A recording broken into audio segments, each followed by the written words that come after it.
Bonsoir et bienvenue pour ce nouveau numéro de French Big Ballers, votre podcast traitant de l'actualité des Los Angeles Lakers. Mais déjà là, les fleurs bourgeonnent et les Clippers sont en vacances. Aucun doute, le deuxième tour des playoffs est sur le point de débuter et les Lakers ne font pas partie des équipes à quitter la compétition. Pour célébrer cette survie dans cette série face aux Grizzlies, je servirai les plats à des affreux que vous connaissez bien. Il espère qu'AD relâchera la pression défensive parce qu'il en a déjà plein le cul de faire des compilations. Nas est avec nous. Comment ça va, Nas?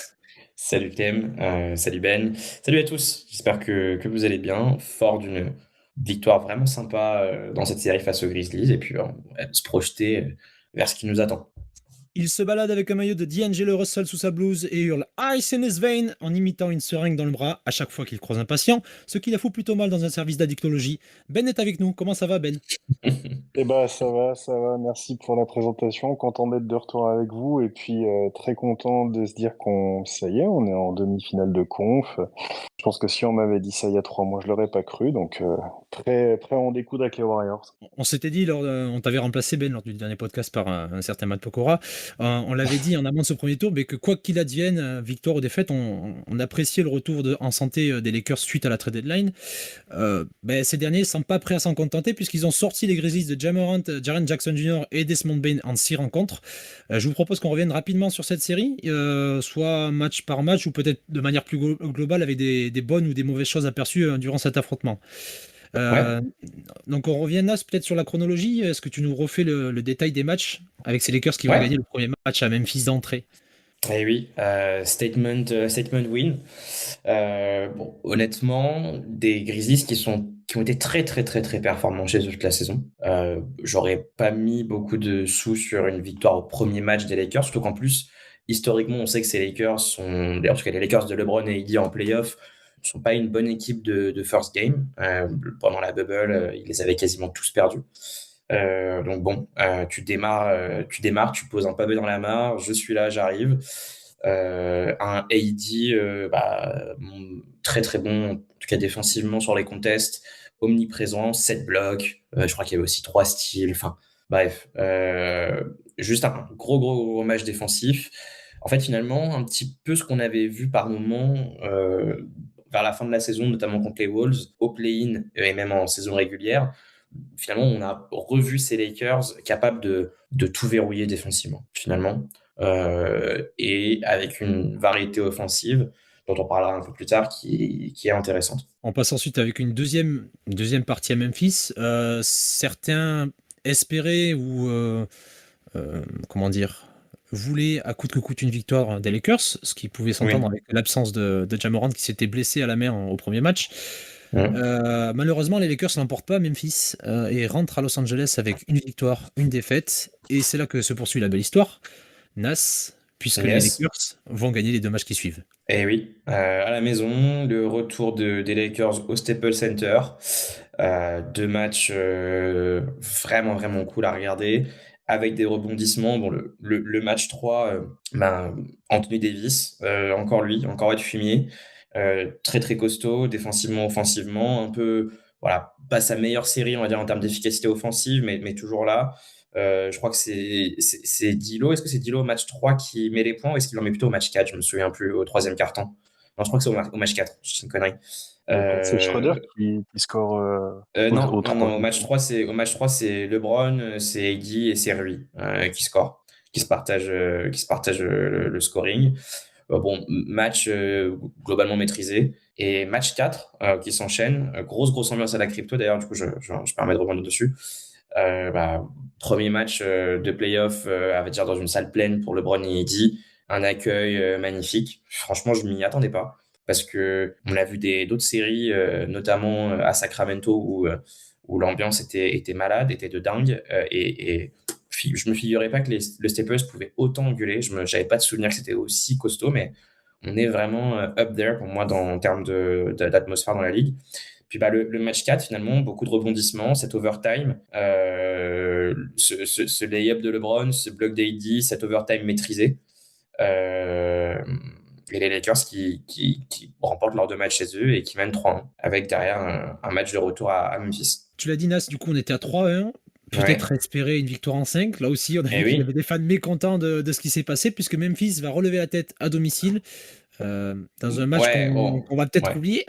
Ouais, ouais, match vraiment oublié, notamment par rapport à Darwin qui, en fait, c'était un match plutôt serré, on va dire, pendant on va dire, 2 quarts-temps et demi.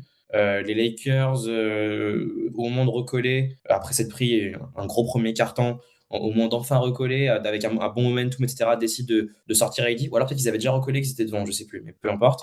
On avait recollé, je crois qu'on était à un point derrière ou Et à voilà, c'est ça. égalité, et il me C'est semble ça. qu'on sort AD, 4 mais il minutes. me semble ouais, et il me semble qu'on sort D'Lo aussi, hein, juste après. Mm. D'Lo qui était Mais justement, qui faisait mm.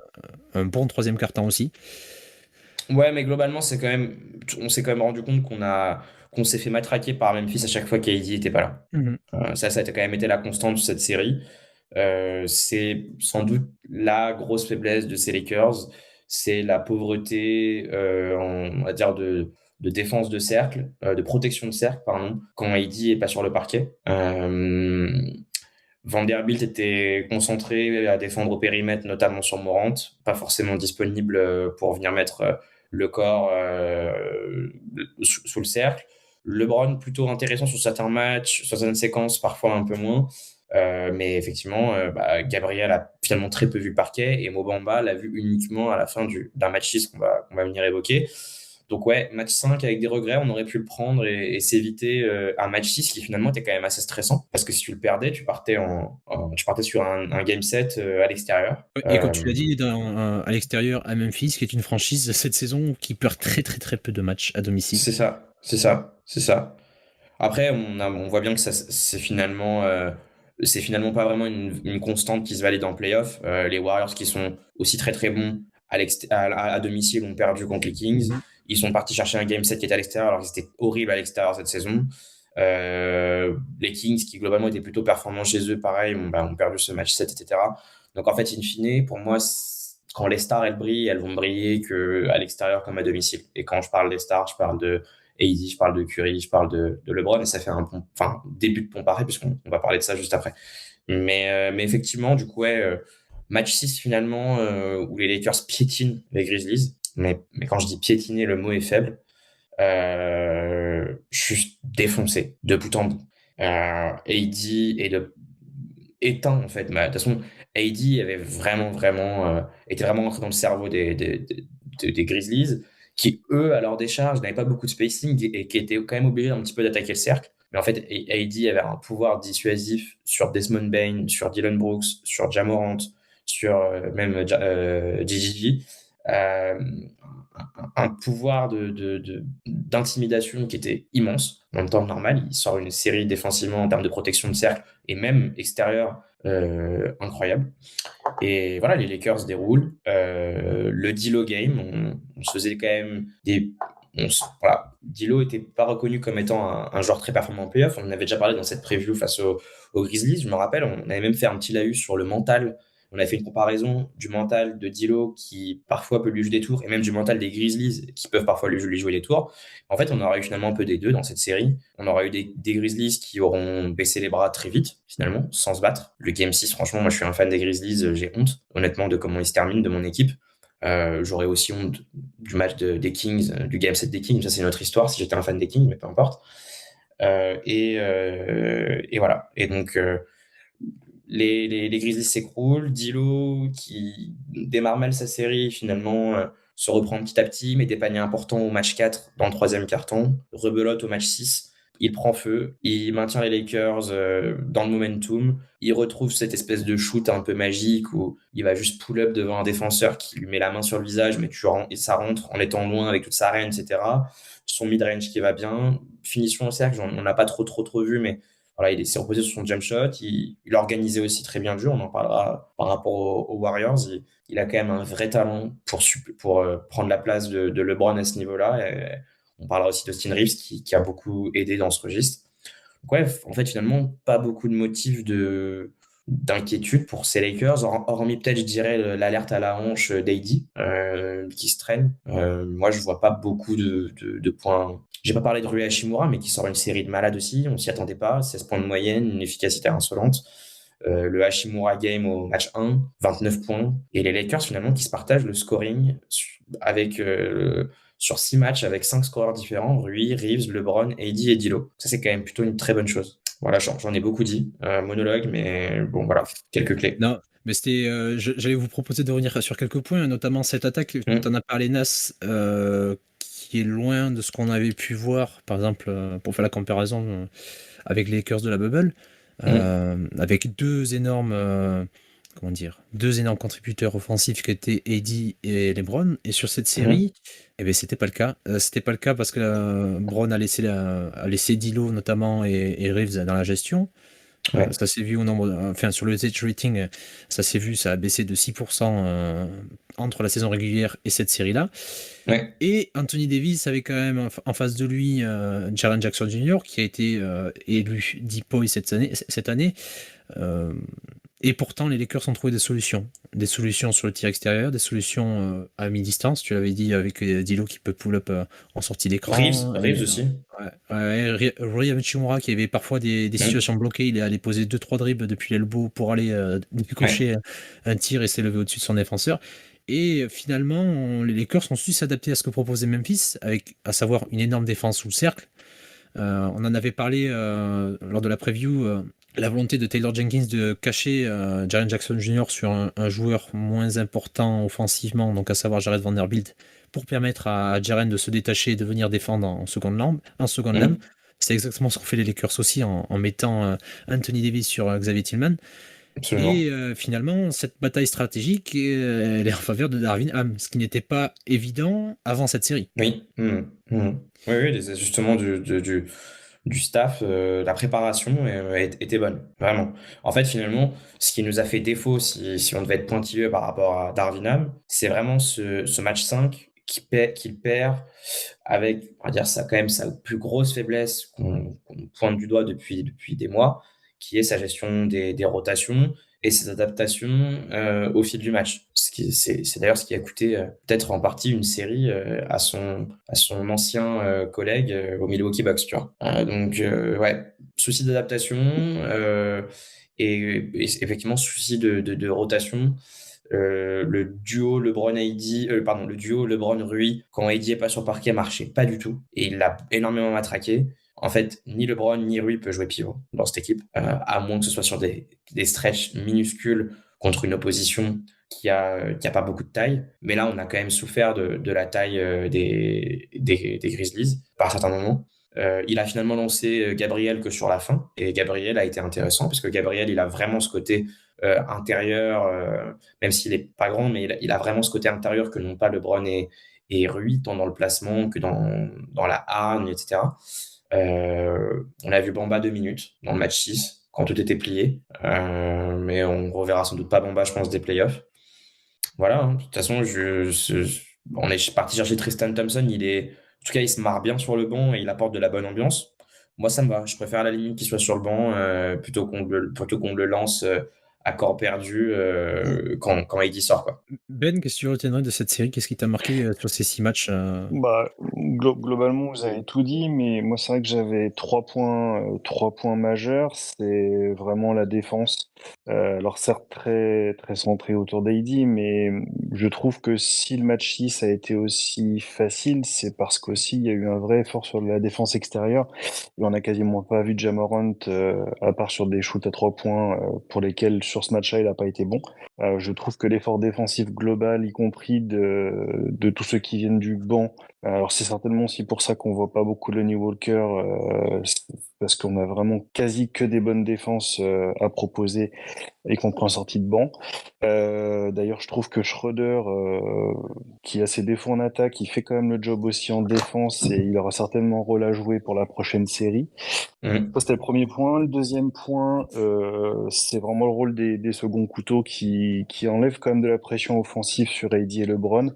Bon, tu l'as très bien dit, Nas, hein, il y a eu, à chaque match quasiment, il y a eu un des seconds couteaux qui est ressorti, que ce soit Reeves, que ce soit Shimura, que ce soit D'Lo pour le 6e match.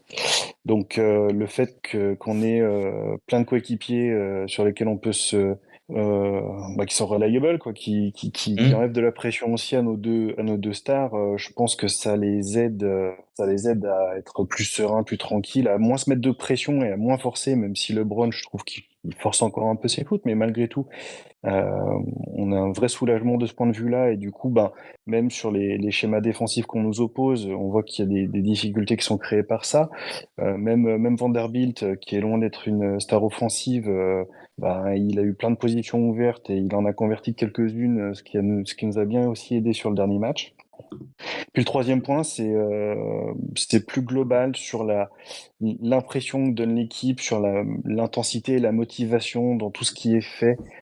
Moi, je crois que c'est vraiment la transformation principale depuis la trade deadline, c'est le changement d'état d'esprit. Je crois qu'il n'y a pas beaucoup d'équipes qui vont nous faire peur et en fait, on rentre vite dans la tête des joueurs en face. Alors, je suis très curieux de voir comment ça va se passer contre les Warriors, puisque là, on va taper dans du plus dur avec une équipe très expérimentée. Mais je suis très impressionné par la force mentale de l'équipe. Et moi qui ai tendance à subir les matchs des Lakers depuis 2-3 ans, là, je retrouve un goût et une positivité dans la façon de les suivre qui fait du bien. Donc voilà, c'est une série globalement maîtrisée alors qu'on partait pas favori. Et forcément, tout ça est très alléchant pour la prochaine série à venir. Ouais, c'est ce qu'on dit, c'est ce que tu disais, Ben, hein, c'est cette capacité à laisser et en tout du moins à avoir deux porteurs de balles supplémentaires efficaces avec le ballon. Ça permet à Brown de relâcher la pression. Aussi, je pense de s'économiser. Ce qui m'a un peu surpris aussi, c'est il a pu se montrer très très bon en défense sur certains matchs. D'autres, parfois quelques ratés, mais plutôt bon en défense sur quelques matchs. Et il reste frais pour la fin de match. Tout à fait. Est-ce qu'on gagne ce match 4 après prolongation si LeBron s'est fait chier pendant 3/4 temps? Non, Je sais pas. jamais. Là, il semble lucide sur ce qu'il fait. Donc tout bénef pour nous pour la suite, d'avoir diversifié un petit peu plus Ouais. les attaquants. Bah, je pense que, ouais, et puis même diversifier les défenseurs aussi, en fait, finalement. Parce que, en fait, si tu prends la série de Schroeder et que tu regardes juste les stats brutes, elles sont cataclysmiques. Il finit là, sa série à 5 points de moyenne, 36% au tir, 22% à 3 points, 100% dans ses francs. Ça veut dire quelque chose. C'est super intéressant. Il est toujours super intéressant dans sa capacité à pouvoir avoir des lancers de temps en temps à l'expérience et les convertir. Tu regardes sa série, tu vois, sur la série, il joue 6 matchs, il fait 17 assists et il perd 9 ballons. Pareil, tu vois ça, tu te dis, putain, c'est pas terrible, quoi. Mais il finit la série en positif à plus 14. Donc, et ça, c'est pas un hasard. C'est parce que il a été vraiment, vraiment important en défense. Et en fait, l'énergie de ce mec en défense est vraiment contagieuse. Le hustle de ce mec est vraiment contagieux, pour rebondir sur ce que tu disais, Ben. Moi, Donc, ça, voilà. c'est un joueur en tout cas pour un backup meneur, c'est un mec qui me fait peur offensivement, mais en qui j'ai toute confiance de l'autre côté du terrain. Et en fait, j'ai pas l'impression que quand il rentre, ça crée Non. une baisse significative de notre efficacité. En tout Alors, cas, c'est vrai ça dépend avec qui tu la lis, parce que on a vu oui, que alors quand il est là, avec Vanderbilt, on peut plus l'attaquer, on sait plus rien faire. Le poser sur le côté, ouais. Ouais.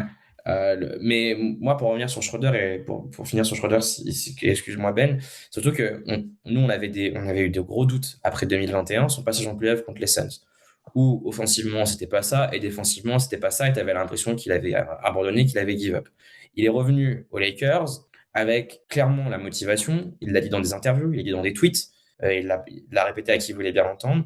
Il est revenu aux Lakers au minimum après s'être assis sur le contrat phénoménal qu'il aurait pu avoir il y a 2 ans. Il est revenu aux Lakers avec l'envie de se rattraper. Un peu la même manière que Dwight était là dans l'idée quand il était venu. Et ça colle. Et ça colle parce que Schroeder, tu vois bien qu'il joue pas comme un mec qui veut absolument se mettre en avant, vivre pour les caméras et négocier un gros contrat la saison prochaine. Je pense que Schroeder s'en fout d'être au minimum vétéran la saison prochaine. Et la manière dont il joue avec les Lakers est intéressante. Tu vois, il va pas essayer de marquer 20 points par match pour essayer d'être bien vu. Il joue quand même globalement plutôt juste en attaque et en défense. l'efficacité n'est pas encore là.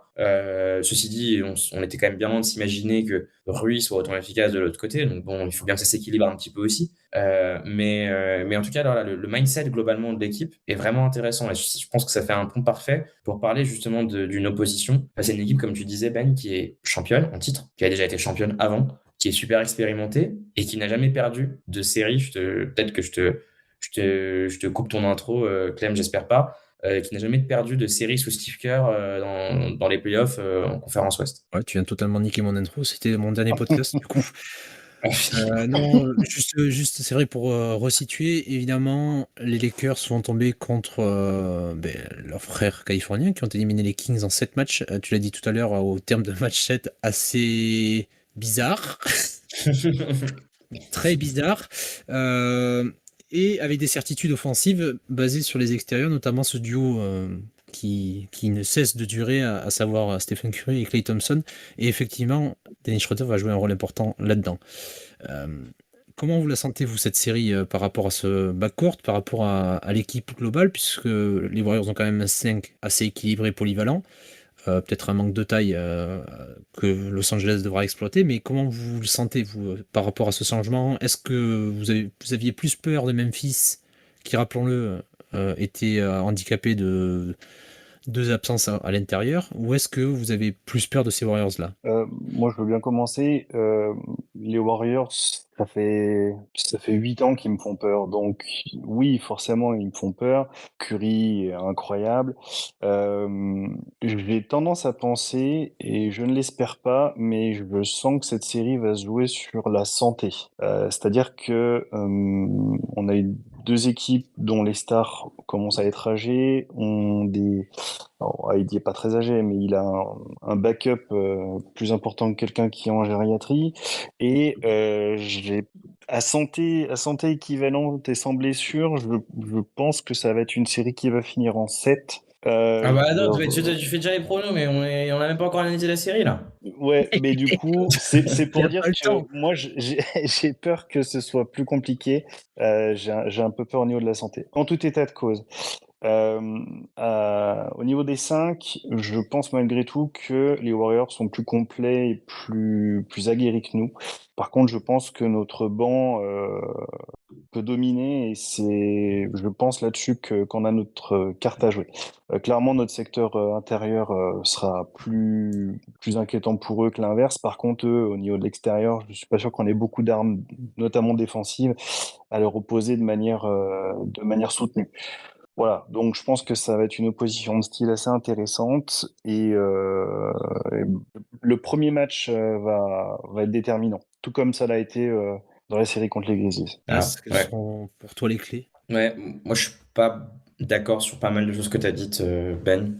Moi, le match 1, moi je m'attends déjà à ce qu'on perde. Et on n'a pas l'avantage du terrain, c'est compliqué, ils sont très bons chez eux. Et pour moi, si on perd le premier match, enfin, la série reste totalement jouable. Je pense par contre qu'il faut en prendre un là-bas. Sur les 2 premiers, ça c'est certain.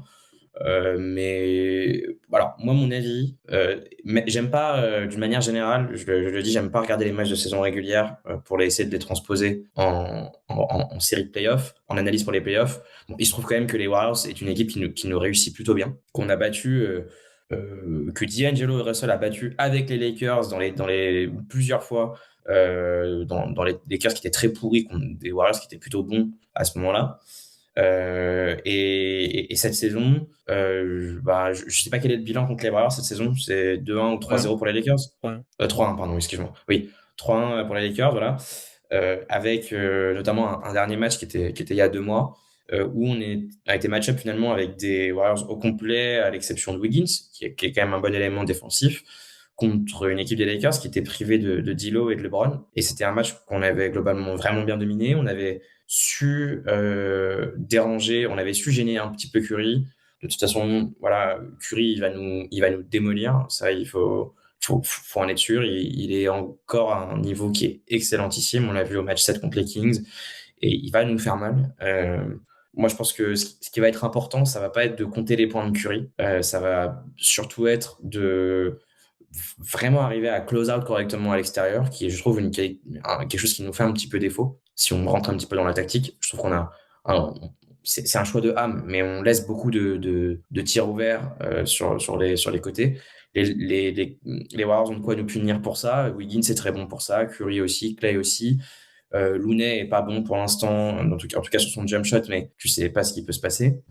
Donc pour moi, ils ont des arguments, mais après c'est que mon humble avis, mais je trouve que on a un salle de départ qui est aussi polyvalent, qui est, je trouve, sur le papier meilleur que celui des Warriors, et je trouve qu'on a un banc qui est vraiment qualitatif et qui regarde totalement celui des Warriors dans les yeux. Et moi, je pense pas qu'on soit inférieur. Enfin, moi, c'est vrai que pour les insiders, pour les bookmakers, les Lakers partent pas favoris, ce qui peut s'entendre parce que LeBron n'est pas au top, parce que l'effectif finalement il a été recomposé il y a pas si longtemps, et t'as encore le côté, les Lakers n'ont pas joué beaucoup de matchs ensemble et ne se connaissent peut-être pas autant que ces Warriors là qui jouent ensemble depuis des années finalement. En tout cas pour le trio Draymond Green, Clay et Curry. Donc, clairement ils ont cet avantage là. Mais moi je pense qu'on a des avantages qui vont leur faire très très mal. Et alors pour répondre à ta question, Clem, j'ai plus peur des Warriors quand même que des Grizzlies. Moi, les Grizzlies, j'avais dit les Lakers en 6 dans le podcast avec Matt. Donc j'étais plutôt confiant contre les Grizzlies. Les Warriors, je suis un poil moins confiant. Bon, on verra mon prono plus tard, je le dis pas maintenant, mais je reste quand même. Enfin, je j'ai pas non plus peur, quoi. Je pense qu'on peut les battre et je pense qu'on peut se qualifier, quoi, clairement. Pour moi, on n'est pas autant outsider que ce qu'on veut bien nous prêter. Moi, je reste quand même. Moi, enfin, comment dire? Tu l'as dit, c'est très difficile de transposer ce qui s'est passé en saison régulière en C'est playoff. jamais une bonne idée. Voilà.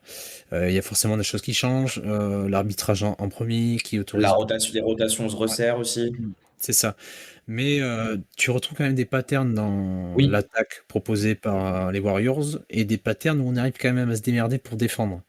Ce qui ressort des Warriors, c'est qu'ils sont très bons comment dire, sur des positions en sortie d'écran. Tout à fait. Pas très étonnant quand tu as Klay Thompson et surtout Stephen Curry dans ton effectif. Il y a même aussi Jordan Poole qui peut dégainer, même s'il a beaucoup plus d'efficacité et de réussite Oui. cette saison. Il y a DiVincenzo aussi, il y a Wiggins aussi, t'as du monde, hein. C'est ça. Sauf que ça va être les deux principaux facteurs, ça va être Curry et Klay Thompson. Et de ce côté-là, les Lakers, en termes de points par possession encaissés cette saison, c'est la meilleure équipe sur ce domaine-là de défense en sortie d'écran. Oui, parce qu'en fait, on a des joueurs qui savent naviguer. Excuse-moi, je me permets de trucs. On a des joueurs qui savent naviguer entre les écrans. On l'a d'ailleurs vu un peu contre les Grizzlies. Là où ça va être intéressant de voir ce qui va être proposé en défense, c'est que la défense en drop qu'on avait mis en place face aux Grizzlies, à savoir Vanderbilt qui défend sur Ja Morant. Si Ja Morant prend un écran, AD attend très bas au cercle, impossible de la tenir sur une série face aux Warriors. Mais on l'a pas fait contre les Warriors. Non. Justement, on a été plutôt bon et on a vu AD qui défendait plus haut sur l'écran, sans un trap, bien sûr, mais qui défendait plus haut en sortie d'écran, empêchant à la fois le pull-up et encourageant une passe à l'extérieur et avec une défense qui récupérait bien et qui avait des rotations. C'est là où je suis très intéressé par ce qui va se passer dans cette série, c'est que les Lakers, sur la fin de saison régulière, on a vu les Lakers capables d'exécuter des rotations défensives de haut niveau et de les reproduire plusieurs fois, sauf quand les Browns se touchaient les lacets. Enfin voilà, il y avait des fois où j'ai en tête ce match je crois que c'est contre les Mavs avec Doncic, où on double constamment. Un premier match à Noël où on double constamment sur Doncic et on est incapable de récupérer le shooter, donc Dallas fait 3 passes, ça arrive dans le corner, 3 points. Et un autre match contre Dallas où justement les Lakers sont pareils, ont doublé Doncic mais ont su récupérer le shooter à l'extérieur et possession ratée, tir raté, etc. C'est ce genre de défense qu'on va voir. AD va défendre plus haut et ce qui va être important, c'est de voir qui va pouvoir freiner Kevin Looney au rebond offensif, puisqu'on l'a vu sur le dernier match, il a totalement mangé sur la série. Ouais, il fait 3 matchs avant rebond. Et encore plus flagrant sur un match important, un Game 7, où il prend rebond sur rebond. Ouais, bon. C'est ça. Est-ce que LeBron, est-ce que Rui Hachimura vont pouvoir le freiner au rebond? Ça va être aussi l'enjeu de cette possession, parce que si tu défends bien à l'extérieur, théoriquement, il va y avoir des tirs ratés. Mais si tu n'es pas capable de prendre les rebonds, ça paraît très compliqué de tenir ce match. Ouais, avec quand même le point d'interrogation sur Looney qui est un super joueur que j'aurais sans doute aimé avoir pour le coupler avec AD. C'est un joueur que j'aime bien. mais offensivement, il reste quand même super limité. C'est-à-dire que Mmh. si tu, à la limite, même si tu concèdes quelques rebonds offensifs, si tu te recomposes correctement, t'es pas sûr qu'il va la remettre directement dans le panier. En Bien sûr, bien putback, sûr. il le fait très peu. Et en termes de lay-up, enfin, il a des mains de maçon, quoi. À peine tu le bouges et que tu le touches un petit peu, à peine tu contestes un petit peu, le panier rentre pas, quoi. Par contre, il est plutôt bon pour ressortir la balle. C'est-à-dire que Voilà, voilà, il connaît en fait voilà. finalement ses Ouais, limites, ouais. offensives et il est capable de Mm, retrouver un shooter libre. Donc ça, c'est vrai. ça va être l'important de ce côté-là à surveiller. Moi, ce que j'aimerais voir aussi, c'est est-ce que, les Warriors vont doubler Anthony Davis et comment ils vont le doubler? Parce que Mm, régulièrement, on les a vus dernièrement laisser en 1 contre 1. Alors je crois qu'il y a un match contre eux, c'est Draymond Green qui rentre un peu dans la tête d'Anthony Davis et Anthony Davis rate un peu son match. mm. Et le dernier match où qui que ce soit, quoi qu'il avait sur le dos, Anthony Davis a tout massacré et était capable de gérer ses prises à 2 plutôt classiques finalement. Il était capable de voir l'aide arriver et de ressortir à Et, l'extérieur et les Lakers bougeaient ouais. bien le ballon de ce côté-là. Ou même de shooter rapidement aussi. Et, C'est ça. il l'avait fait sur ce match. En fait, il anticipait, il voyait le trap arriver et du coup, il accélérait son mouvement et son footwork pour essayer de shooter pendant qu'il avait qu'un seul vis-à-vis. Et ça, d'ailleurs, c'est perturbant au moment où tu veux poser un trap sur un joueur qui s'excite d'un coup pour essayer d'attaquer. Alors toi, tu essaies de mettre en place t'essaies de mettre en place ta prise à deux, quoi. C'est ça. Moi je Et d'ailleurs, pardon, excuse-moi, je finis. Et mmh, d'ailleurs, enfin, quand tu vois le AD très agressif qu'on a eu contre les Grizzlies, je serais pas surpris qu'ils reprennent cette, parce que ça, finalement, effectivement, c'est une consigne tactique d'attaquer le match-up très vite avant que le trap arrive. Mais ça, c'est aussi une question de volonté. C'est-à-dire que si tu es logged in, si tu penses que tu vas y arriver, que tu vas réussir à mettre les points, tu vas les mettre. Et contre les Grizzlies, autant il n'a pas toujours été en réussite, autant par contre, il n'a pas manqué d'attaquer les match-up, tu vois. Pour moi, il s'est pas, à aucun moment, il s'est dit, putain, j'ai peur de Gigi, j'ai peur de Tillman, j'y vais pas. Il a toujours essayé de sanctionner. Et bon, il y arrivait parfois, parfois non. Mais voilà, c'est c'est il très essaiera, je pense, contre les Warriors. alors c'est très rare de voir Anthony Davis refuser un match-up et ce qui lui avait été parfois reproché pendant la saison régulière, je me demande s'il y a pas un match des Warriors dans l'eau où, les gens ne comprenaient pas qu'ils finissent avec 8 tirs ou 12 tirs sur le match alors que il était en pleine bourre, il faisait 30 points par match. Mmh. Mais quand tu as une prise à 2, une prise à 3, Anthony Davis n'est pas un joueur qui va forcer ça, il va trouver la position Mmh. libre et enfin, c'est de l'intelligence de jeu. Alors c'est sûr que ce serait vraiment satisfaisant hein, qu'il score sur 3 types en même temps et qu'il rentre panier sur panier, mais en termes de stats, en termes d'efficacité, il vaut mieux ressortir le ballon quand tu es pris à 3 pour trouver des positions libres pour les joueurs. Par contre, en Ouais, effet, en 1 sachant que maintenant, on peut les sanctionner c'est aussi. ça. En fait, c'est ce que j'allais dire, c'est que en l'état actuel de l'équipe, je pense que les Warriors n'ont pas de réponse adaptée à ça. C'est-à-dire que AD peut être pris à 2, on a de quoi répondre, et si c'est Draymond sur lui tout seul, il le mangera. Le Draymond actuel et le AD actuel, j'ai aucune inquiétude là-dessus. Et ça, c'est un peu le changement de cette trade deadline en apportant d'autres options parce que Austin Reeves a augmenté son importance dans l'effectif. D'Angelo Russell est un joueur capable de punir, et punir à 3 points et d'en enchaîner plusieurs. Même Vanderbilt qui peut prendre 3 points de temps en temps. Rui Hachimura, Oui, bien sûr. qui peut en rentrer aussi. Alors, je pense que Rui Hachimura va quand même baisser en température. Ouais. Mais ce qui est très important dans le jeu de Rui Hachimura, c'est qu'il est capable de feinter le tir à 3 points, de poser de dribbles et d'aller marquer son mi-distance ou de finir au cercle. Mmh. C'est des atouts qu'il a depuis tout le temps en saison régulière et qui se retranscrivent très bien dans un jeu de play-off avec du tir à Tout à mi-distance, fait, tout à fait, tout du à 1 fait. contre 1. Il nous a quand même Mmh. sauvé pas mal fois à la mise face à Memphis où la possession est un peu mal Un peu pourri. embarquée. Ouais, le ballon Et arrive dans ses mains. il bail out totalement avec un C'est shoot ça. un peu venu nulle part. Ouais, ouais, carrément. Ouais. Mm. Donc moi, je reste là aussi assez je dirais pas confiant, mais assez optimiste pour la suite. Il y a des franchises et des équipes qui nous poseraient énormément de soucis. À l'Est, il y en a plusieurs. Et oui, à l'Ouest, il y en avait peut-être une avec les Clippers, mais bon, visiblement, ils ont décidé de pas continuer l'aventure. Donc, ma foi, je reste assez positif sur ce qui va se passer dans cette Ouais, série.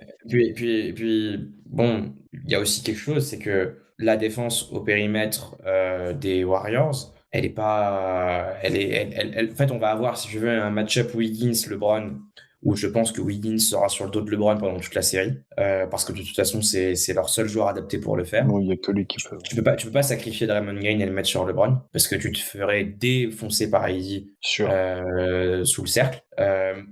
Mais par contre, Clay en défense, depuis qu'il est revenu de blessure, je trouve que c'est pas terrible. C'est pas ouf, quoi. Contre les Kings, d'ailleurs, on l'a vu, c'était pas dingue. Curry en défense, voilà, c'est pas dingue non plus. Finalement, leur seul, on va dire, Dennis Schroeder, entre guillemets, si on peut dire ça comme ça, c'est Gary Payton 3 de leur côté, qui a quand même une fâcheuse tendance à faire faute quand tu commences à attaquer. Je trouve qu'il a quand même des problèmes de faute. Mais enfin, tout ça pour dire qu'on a finalement beaucoup de guards capables de scorer, et je suis pas certain qu'ils aient tant de défenseurs que ça pour les arrêter. En fait, c'est un peu, finalement, j'ai l'impression que ce bas court, il est un peu ouvert des deux côtés. Effectivement, bon, en face, tu as quand même Curry, qui va te mettre sans doute 30-35 points par match sur la série. Donc, c'est incomparable. On est bien d'accord avec Austin Reeves, D'Lo et Schroeder. Mais par contre, Clay, faudra voir faudra voir quelle va être son efficacité. Looney, faudra voir quelle va être son efficacité. DiVincenzo, pareil. Et dans tous les mecs que je viens de citer, il y a que Clay et que Clay et Payton qui sont des guards, qui peuvent défendre. Et Payton, avec ses limites dans son jeu, peut pas jouer 35 minutes par match, quoi. Mais, messieurs, est-ce qu'on se fait des pronostics sur cette série Ouais. Allez, on est parti. Ouais. Ben a déjà dit, il a dit série en 4 matchs, c'était réglé. Ouais. Ah, mais j'ai pas dit qui gagnait. Non, en fait, je reviens quand même sur l'histoire du premier match. Je pense que s'il y en a un qu'il faut prendre à l'extérieur, c'est le premier. Là, il sort d'une série en 7. On a eu le temps de se reposer un petit peu. Je pense qu'ils vont être malgré tout très confiants et ils nous voient un peu arriver. Et je pense que le premier match, si on arrive à le prendre,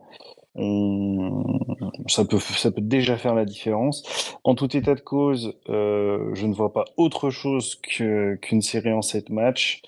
Alors c'est sûr qu'il va falloir se faire à l'idée qu'il faudrait aller chercher le 7e là-bas, mais je sais pas, j'arrive pas à être très pessimiste, donc je pense qu'on va aller le gagner en 7. Nas, est-ce que tu es plus ou moins pessimiste? Moi, je vois les Lakers en 6. Je te rejoins parce que de toute façon, gagner à Ouais, en fait, c'est San ça. Francisco, ça En paraît fait, c'est ça. compliqué. C'est ça. Moi, je préfère en fait qu'on gagne en 6 parce que je pense que si on va en 7, on ne gagnera pas. Ouais.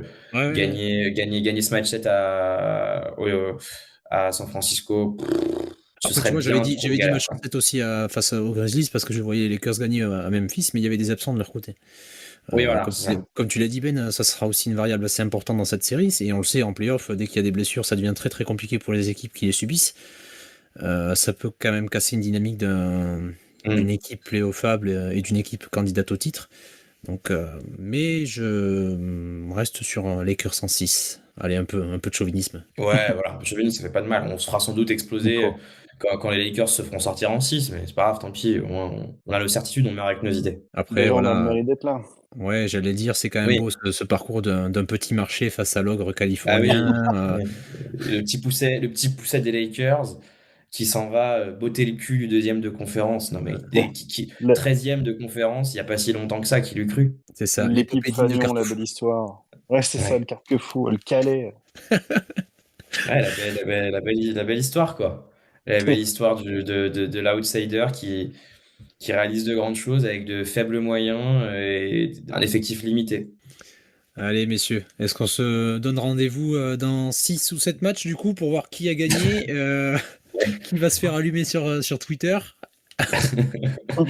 Bah, Un petit écoute, mot oui, de la fin, Nas, avec plaisir. peut-être, après cette série face aux Grizzlies Que dire? Non, bah après, moi je trouve, enfin, je suis content qu'on les ait battus. J'étais plutôt confiant parce que en fait, j'ai vu des tweets en parler, mais c'est trop dur de gagner dans la ligue de LeBron James.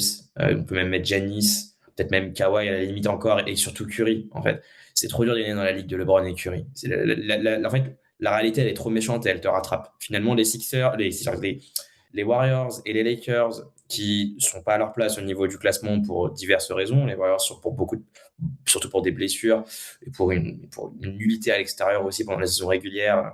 Et les Lakers pour un effectif défaillant qui a été rattrapé, on va dire, qu'à la toute fin.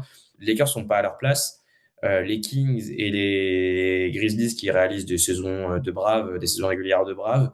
arrive deuxième et troisième, et en fait, toutes tes certitudes, toutes les cartes sont rebattues dès que tu affrontes LeBron James ou Anthony Davis ou Stephen Curry. Effectivement, je fais lapsus, Anthony Davis aussi, qui a été très performant, je trouve, face aux Grizzlies. Donc ouais, long mot de la fin.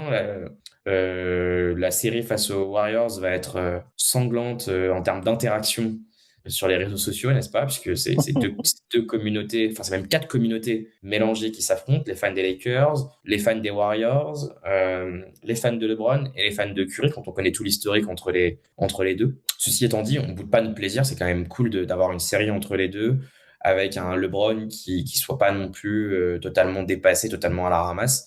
Ni à 100% par contre. On est à 100%, ça c'est une évidence. Mais bon, la série est là, on va en profiter et puis allons-y, quoi. Ben, un petit mot? Oui, un petit mot. J'aimerais souhaiter de bonnes vacances aux fans de Russell Westbrook. On avait dit non, Ben, fallait pas en parler. J'étais pas là dans le briefing.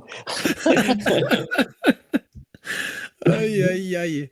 Ouais, mais pour moi, je reste sur une bonne note, en vous remerciant d'être aussi nombreux la nuit pour partager les matchs avec nous, Ouais. aussi nombreux à réagir sous les podcasts, sous les tweets, à nous envoyer des DM.